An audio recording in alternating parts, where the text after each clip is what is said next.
Thank you for joining us on this episode of MSP 1337, a podcast dedicated to helping MSPs and their clients navigate cybersecurity. Cybersecurity is a journey, but it doesn't mean you have to travel alone. I'm your host, Chris Johnson, and before we get started, I'd like to take a moment to thank our sponsor, Pinpoint Solutions, a consulting firm dedicated to providing cybersecurity leadership and guidance to MSPs and their clients. Think of us as your virtual CISO or security advisor. Head on over to pinpointsolutions.com to find out more. Now on with the show.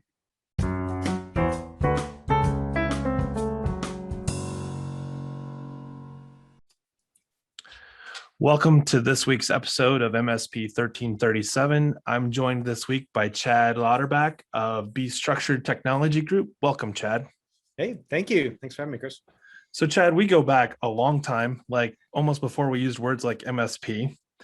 And fast forward 15 years later or so, and we're having a conversation that I think stems from what a lot of MSPs talk about, and that is, do I need to become an MSSP? And we've seen it, the buzzwords in the industry where it's like, you need to go from break fixed to managed services. And we saw a lot of that happen. And we still say, I think break fix can be very profitable. I'm not going to ever tell anybody they can't do that because we see that stereotype get broken all the time. Yeah. And then we talk about what does it mean to go managed services to the new catchphrase, which is to be an MSSP. And I actually stumbled upon your website in looking for definitions around what does it mean to be an MSSP? What's the difference between, that and an MSP? And there's a lot of key differences, and they all say, both are providing security services or should be. But one of the big differences, and we were just talking about this, is that security service offerings can no longer be like, I just include them in my MSP offering, because it needs to be intentional. And there needs to be an understanding with the client that says, hey, these are services that are unique to what I need in my organization to improve my security posture and really combat what's out there. And it's not just called, AV is included in our stack. And so I was on your website and we started talking about this managed services. We would say, oh yeah, we manage your firewall. But that's not managing the security aspects of why the firewall's there. So I was on your site and that was one of the first things I noticed. You called it advanced firewalls with hardening services. So talk me through a little bit about your sort of step from like, hey, we're an MSP, and making this sort of intentional effort to say, we're going to be an MSSP. And what did that look like? Mm-hmm. Yeah, well, gosh, I would say it started out a little bit haphazard, probably not that dissimilar from our conversion from break fix to MSP, right? We started grabbing some services, right? We're like, oh man, we need a patch management service. Oh, we need a monitoring service. Oh, we need a BDR service. And then we started to realize, wow, we're starting to look like an MSP.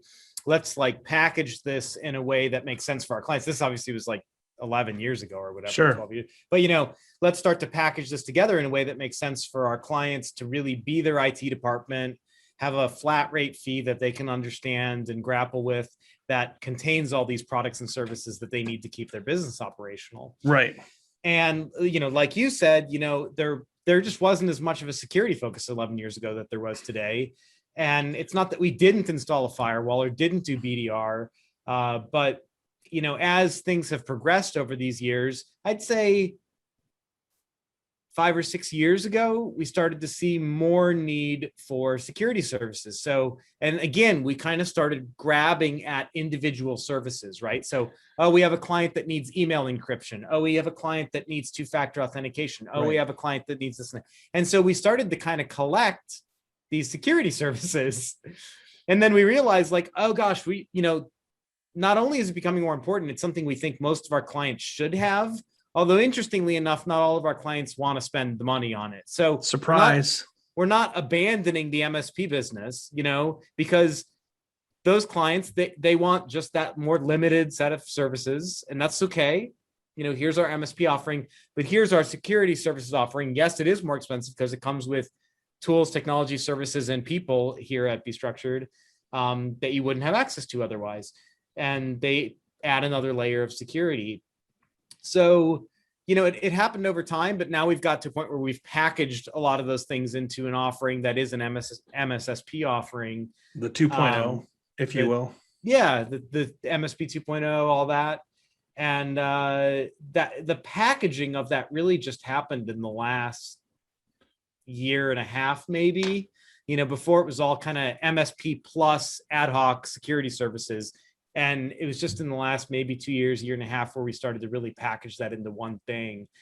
And, I'd say the biggest driver for us was we're seeing more and more, because, obviously we're working with small to mid-sized businesses, right? 20 to 300 employee shops. I'd say our median's like 75 employees, something like that. And a lot of their customers, though, are bigger companies. Yeah. They could be working for Fortune 500 shops, right? So, we have clients that work with the airlines, we have clients that work with the banks, we have clients that work with all sorts of stuff. So even though we're not working with Fortune 500 companies, some of our clients are working with Fortune 500 companies. And a lot of them are now starting to do third and fourth party risk assessment, right? So they're drilling down, we've talked about, not to get too technical, but the NIST 853, the NIST 800-171R2, all the talk about CMMC and that the evolving thing there. And even sometimes, you get into PCI, ISO, HIPAA, FINRA, all that stuff that we've done. The alphabet soup of frameworks. It's just like, it's all over the place. So what we got into a position where we started to have clients that I wouldn't have even expected, like logistics clients, Customs and Border Protection coming down and asking NIST 800-171 type questions. Sure. Maybe not the full gamut of the NIST 800-171, but a number of them. They're almost CMMCing it, right? Like they're using a subset and going, hey, if you answer these questions, we'll consider or we'll do business with you based on how you answer that short section. And these clients were surprised to get them too. Right. And then, our clients that work with the banks are starting to push really hard. Really the entire 171R2, they're pushing down their throats. So I realized we needed to get more in the game. So we have a compliance manager now that does all compliance stuff. I do a lot of compliance stuff too. The one missing piece I felt like we were missing was a SIM, which we can talk about. If your guests don't know what that is, we can talk about that, and log analysis, and a 24/7 security operations center that really could watch what's coming in off the SIM and the log analysis software. Right. And that was something I didn't think we had the scale to do in-house. We're a decent sized MSP at 20 people, but I wasn't in a position to hire 5 or 6 people to have a full-time 24/7 staffed SOC at this point, at least. So we selected a partner called Scout. I recently was on one of their podcasts as well. And they really kind of filled the final gap for us, which was SIM, log analysis, and this 24/7 SOC, and managing that part of the MSSP world, that I thought we could bring it all together in an MSSP package. So let's talk about that for a minute. So our audience by and large knows what SIM tools are and what a SOC is. I think you've said something though, that whether you outsource it or do it in-house, that sort of like MSSP world is kind of when you go from all the stuff that we've talked about, and then you go and add the SOC and the SIM, and then who's actually 24/7 doing that. And what I think is kind of really evident is we go back in time, say 5-6 years, when ransomware started to become really more than look, I did it, I broke something, pat me on the back, and then it became I can get money from this, and people are paying ransoms, and MSPs answered that with we'll restore from backup. And then it became less about the data recovery and more about where did the data go? What's being done with the data now? Not can I unencrypt it? Not can I get it back? But someone else is looking at this data. Now, what are they doing with that information? So now we're back in this cycle of I've got to go back to protect, identify, defend before we get into the respond, recover, right? We've got to do more preventative, because on the reactive side, the stakes are much higher than they were even than 2 years ago. We see the celebrity stuff out there with law firms having breaches with data. And so as you talked about this, you said one really key thing for me, and that is that you have in your organization not one but two people that are focused on the compliance and security. Like this is, like this is a big deal for your organization. You went from MSP, and we do CIO and account management, and let's do our quarterly, the QBRs, and now we're talking about having conversations around the security and the compliance and the what are the risk factors that an organization might have. Last week we did a conversation on input output, defining the why with a plug to Simon Sinek. If I don't know what the why is, I don't know what's important to your organization. How am I ever going to protect you or secure you? And you're going down that path by saying we have put resources in place to identify, based on the why for my client, how we get there. So as we continue this conversation, talk me through, I feel like it was more from when you went break fix managed services, that was like this natural progression that everybody was going through, right? Like the industry at large, we had conferences, we'd go to these events, and people were like, if you bundled and you do the cost plus or whatever it might be to come up with this magic formula per user, per month, whatever. Fast forward, I don't think the Gary Pico all-in seat pricing. Yeah, and whether you were in the Paul Dipple camp or you were in the Gary Pico camp, you both came up to some formula that gave you this margin that you were happy with, and you did all these KPIs against it. I think when you fast forward to say this last 3 to 4 years, where we started to see this transformation of talking about security services, I like to say lowercase s, because I think if you're an MSP at heart, you always will be, because that's why you got into this space. You'll see a lot of the MSSPs. That's what they started out as, right? Like you're working with Scout. That's my opinion. Sure. That's a MSSP. That's what they do. Yep. And that's all they do, right? But I think about this sort of transformation that you went through as you were layering on these services. You didn't just have the same, all of a sudden I've got all these things that I need to put into a stack and call it my security services, even though it may have ended up getting packaged that way. I feel like there's so much more to it than that, because if it was that easy, every MSP around you would be going down this sort of same path, right? Because it would be easy to do, because we're all layering the security services. Why am I not just changing my name now to MSSP? Whether I use a little s or a big S, it doesn't matter. Yeah. I mean, there is a lot more complexity with security, right? I mean, I think there's a lot more complexity with the move to MSSP than there is with just going from break fix to MSP. It's not a checkbox anymore. Yeah, and to me, that was more a model and a billing change more than anything, than it was a real hardcore technology change. Really doing security services for real and doing it right is extremely time consuming. And we have to charge a fair amount more for it. I mean, it's not cheap. That's why, for better or worse, a lot of our clients are not switching over, even when we present it, because no matter what way you slice it, there's a decent cost associated with it.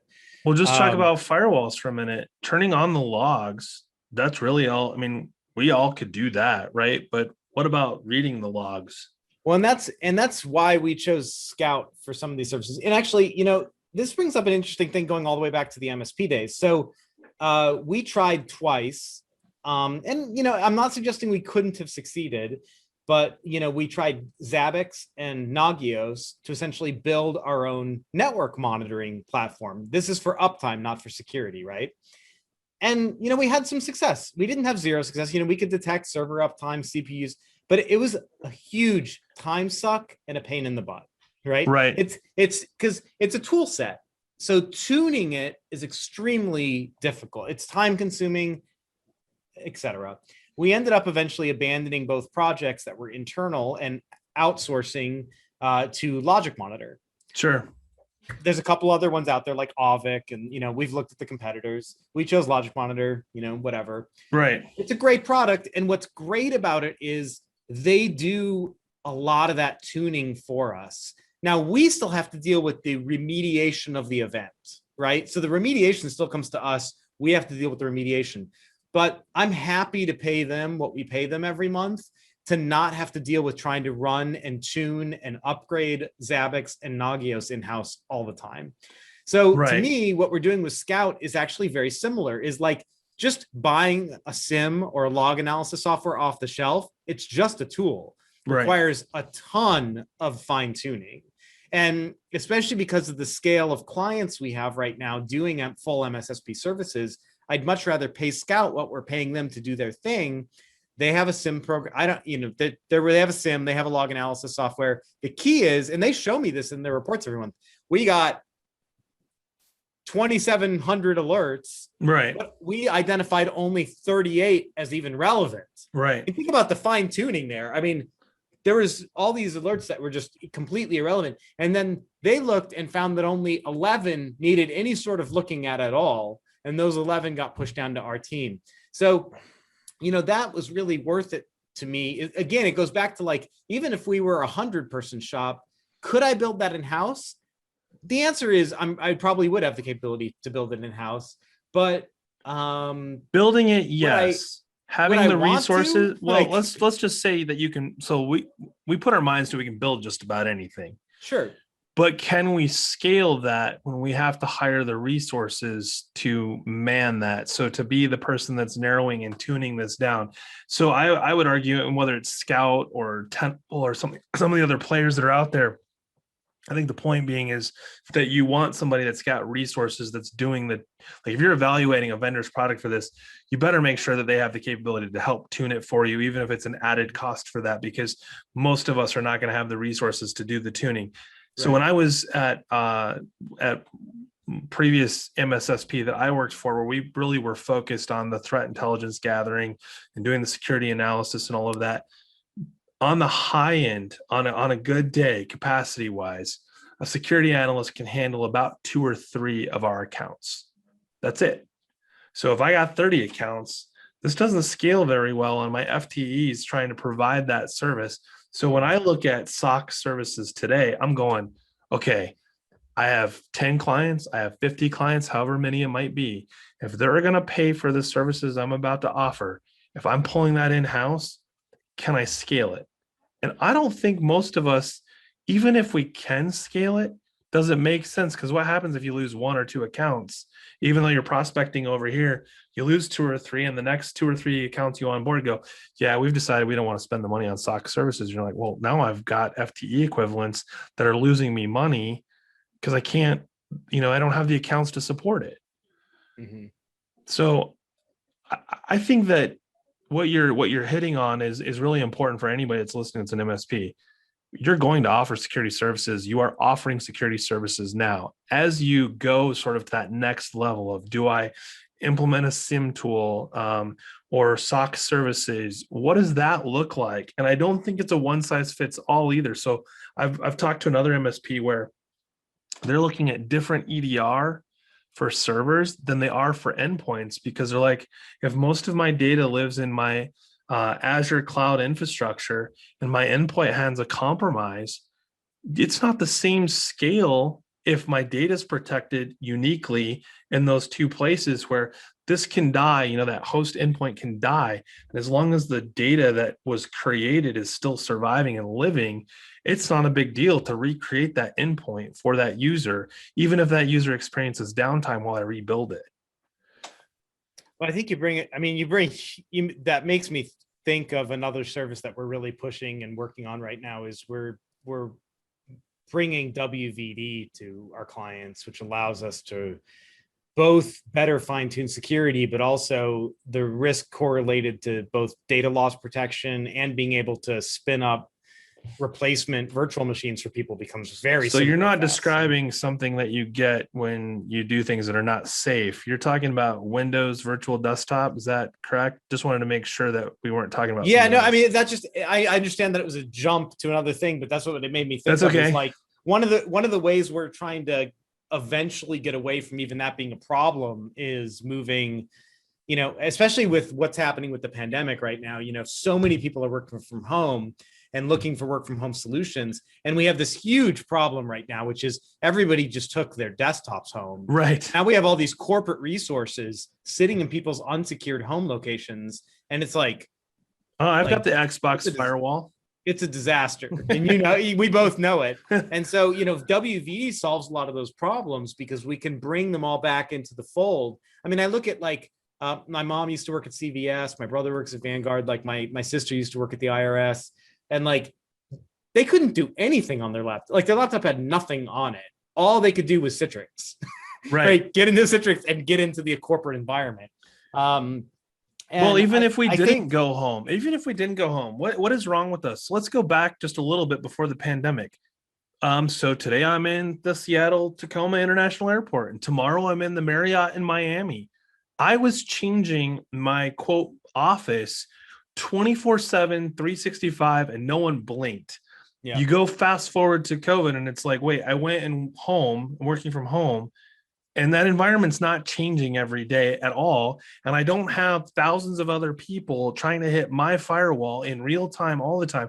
And yet every MSP I talk to is complaining about it right now. Like, this remote work from home is really challenging. Like, okay, it is, but let's get over it for a minute. It's not about protecting the device and the home environment. It's about protecting the data, which in 90% of the time, and where's that data living, right? 90% of it never lived in my corporate office anyways. Yeah. It was in 365, or it was in an Azure file server, or it was in whatever. We haven't changed that model in the last 12 months. Yeah. Sorry, I got a little animated right there. No. I mean, I take my medication. I think probably the big difference is authentication services. So those machines were domain joined. A lot of them were domain joined to local domains, not Azure domains. Sure. Like the move to Azure domain, I think is going to be really important. I think Duo two-factor authentication is important. I think enforcing lock screens is important because now they're sitting there with their kids or whatever, and they could have sensitive corporate data up, and who knows, And not to totally squirrel, but you saw LastPass getting rid of the free offering, and I have a free account. I'm sorry, I wasn't paying on. I do have a LastPass Enterprise, but I also have a LastPass free, and I was reading an article that was talking about what are my options. So Bitwarden and Dashlane, all these other products are out there. Well, I stumbled across this product called MyKey, MYKI. And I started messing around with it. And what was really interesting is thinking about two-factor authentication, or thinking about a password launch tool that auto-populates the fields, right? And so I was like, okay, I'm going to try this thing out. And what was really interesting about MyKey is instead of populating the fields when I go to a site that I need to authenticate, it requires me to take my cell phone and take a picture of the QR code that pops up on that website, and then it passes the credentials in. So I no longer have to worry about that two-factor of just getting into the password manager. I now have two-factor to apply the password to wherever it is I'm logging into. So I'm so glad that LastPass decided to drop free, because it made me start looking at what's available and what's out there. And to your point, two-factor's here. Usability is friendly. It's not hard for my mom, who's in her 70s, to use 2FA. She's like, oh, I have to put the 4-digit code or whatever it is that came to my phone. Might not be the best 2FA, but it's still more than I'm putting in a password that someone's going to figure out, and that's the only way to log in. Yeah. I mean, you would be surprised. I mean, we've rolled out Duo at scale, obviously, and there are people that just can't seem to wrap their and I get that, but come on, let's think about what we did a year ago, 2 years ago, how complicated it was to have a conversation with somebody that says you're going to need to use two-factor authentication. They're like, what's that? And you're going, well, it's not MFA, it's two. And what do you mean I got to punch a code? Where am I putting the code? It's it will be obvious when it pops up on the screen. I'm sorry, I'm explaining it to you right now because it'll be easier to try it than to explain it. Yeah. No, it is interesting for sure. The change. I mean, people are changing, I think, as they see the threats evolve, for sure. So as we're kind of wrapping up here, Chad, I think we've really clearly articulated two things. One, everybody has got MSSP written all over them. If they're serious about security services, it's just probably not the large S. What I think, to your point, what we've talked about even before we got on the show, is talking about when you add in SIEM services or SOC services, that's a big leap in the security services offering stack, both in your commitment financially and in what you're capable of offering to your clients. So, I mean, correct me if I'm wrong here, but I feel like you keep both of those S's capitalized. It's a true intentional transition from just managed services when you add those two things in. And maybe there's more. Well, the way I actually kind of view it is whether you have an in-house IT department or whether you have an MSP. I view an MSP as being your in-house IT department. Yep. For a long time, we've always had specializations. Like, we support the uptime for our clients' ERP systems, but we are not business analysts or operational automation specialists or whatever. Like, there are third parties that come in and manage the ERP for our client to the effect of managing their business. Sure. We just make sure that it's up and functional and speedy and all that kind of stuff. And so similarly, like, we have clients that have compliance requirements. We're never going to be a 3PA or a compliance shop or a risk assessment shop or a pen testing shop, but we can remediate those things. So just like if you had an IT department, you're like, hey, we got to pass this compliance for this customer. They would go hire a 3PA, do the audit. The audit report comes back with 12 things that are missed. The IT department would take those 12 things and remediate them, and then get a clean bill of health. I view the MSP as still kind of being that center hub where we're the IT department. We're going to work with the ERP business analyst specialist. We're going to work with the 3PA. We're going to work with the risk assessment. We're going to work with the compliance company. And in this case, like, as you're saying, the MSSP with the big S, we're going to outsource some of these highly specialized security services, but we're still managing them. We're like the general contractor, right? No different than building a house. You have a general contractor because you have an overall arching goal of IT doing a bunch of stuff for your business, and uptime's important, automation's important, patch, all this stuff is important, right? Security service is important.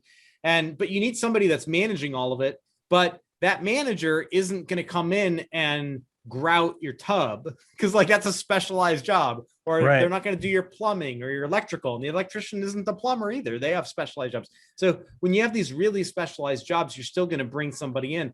And I think we do the same thing. We bring in specialists to do certain parts of what we're looking to do, and then we manage those though. So we manage the SOC, we manage those people, and we manage their needs and requirements as they come up. Well, I think you just said maybe what I wanted to say, but I don't want to put any MSP in a position that says they can't ever achieve two capital S's. It's that at the end of the day, we're MSPs. We offer security services. We outsource the services we don't have the expertise for. But at the end of the day, we're going to remediate and ensure that based on the client's willingness to participate, we're going to give them the outcome that they desire in a most efficient, cost-effective manner that we can. Mm-hmm. All right. Well, go ahead. We're really direct with our clients when a couple of the questions we get quite often are like, can you get me PCI compliant, or can you get me? And we're like, there's two parts to that. And the answer is sort of. So you still need to hire a 3PA to do your PCI audit. Even if you did, we'll come in and do the remediation. I would argue that even if you did the audit, there's a fundamental problem that most of our clients have: participation. So any client that comes and says, I need to be PCI or HIPAA or whatever it might be, the level of willingness to participate, and I don't mean writing checks, I mean the level of willingness to adopt new policies, the willingness to accept the changes to the device, that I think is almost paramount to all the things we've talked about. Like, if the client's not participating, we're not ever going to get it remediated or get it done. Yeah, that's true. That's true.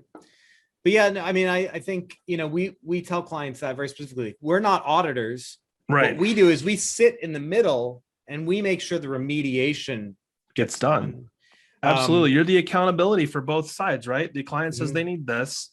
You're going to go grab the third party. You're going to keep the findings and the client accountable and say, hey, whether we're remediating this or the client's remediating this is what has to get done. And in order for you to fulfill all of those things, we're going to keep this on task. We're going to keep this moving forward. And the same thing goes with the SIM, SOC, and log analysis services. We've always been very, very proud to say, like, we're 100% LA based. We have all W-2 employees here that work here. And that's one of the differentiators, I think, between us and some other MSPs that you'll talk to. Ask them if they outsource. Right. I think you'll be surprised. Not all of them, but a number of them do. And if you don't like that, like, we're an option that does not outsource. Our NOC services are here. Our people are here in LA. During non-pandemic times, they're in our office. Right.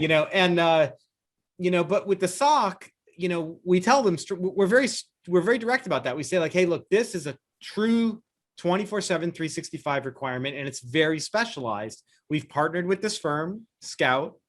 I was just recently on their podcast too. People can go check that out if they want.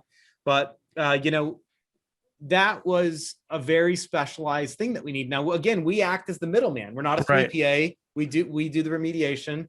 We're not an MSSP, as you say, in the big sense with the capital S.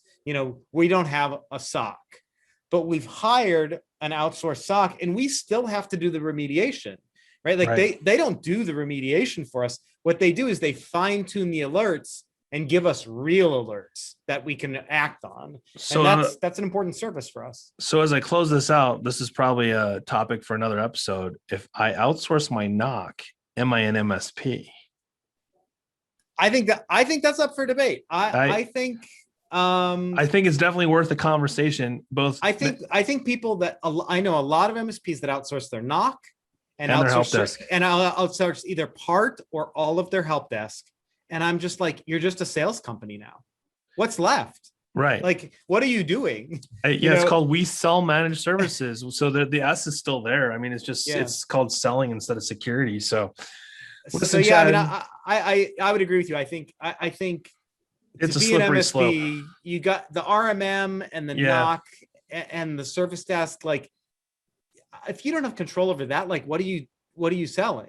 So maybe that's the topic for another conversation. Another episode would be, if we're thinking about managed services and we think about it from a security perspective, what are the components that truly make up an MSP, so that you can clearly define and say, as you move forward, we can meet some of those criteria before we start talking about what we will and won't outsource to maintain that integrity, because you are the place the client's going. So when bad things happen, why did they happen? Where did the container that is you, the MSP, start and stop? I can tell you what ours are right off the bat.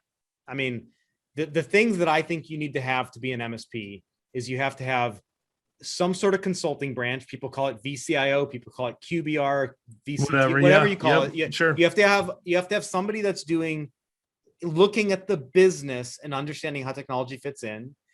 You have to have a service desk. You have to have NOC services. So that's an RMM and a monitoring service, not security monitoring. Right. Uptime monitoring. Yep. Making sure the environment is healthy.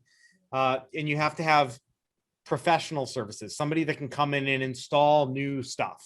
Right. whatever you want to call that.